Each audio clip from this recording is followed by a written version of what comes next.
I love this thing. This is the GC001 racing boat.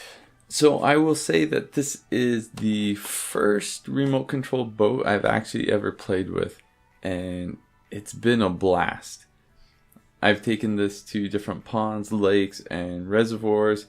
I just love playing with it. My whole family really enjoys playing with this. Just over the weekend I went up to a reservoir and played with this with my nieces and nephews who are very young.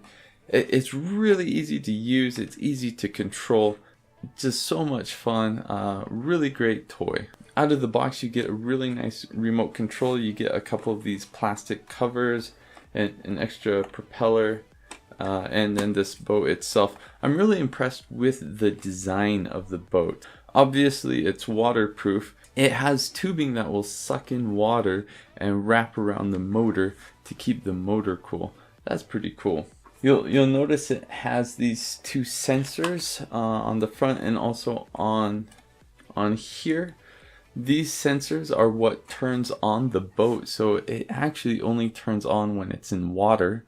I tested it out by kind of licking my fingers and putting it on the sensors so I could make sure it worked before I ever put it in the water, and it worked just fine.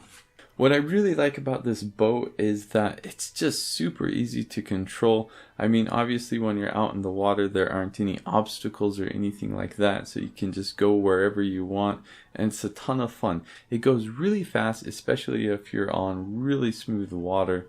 I think that's fun, just to go straight and see how fast you can go.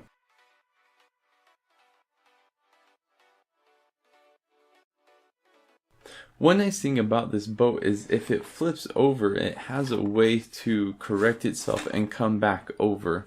I never actually had this flip when I was using it, but just to see how that worked, I put it upside down in the water. And what you do is with the remote control, you just make it go forward and back, and what that does is the motor kind of shakes the boat until it goes upright, and then you're good to go. Another nice thing about this is that when the battery gets kind of low, instead of just stopping, it will kind of slow down. This enables you to bring it back to shore.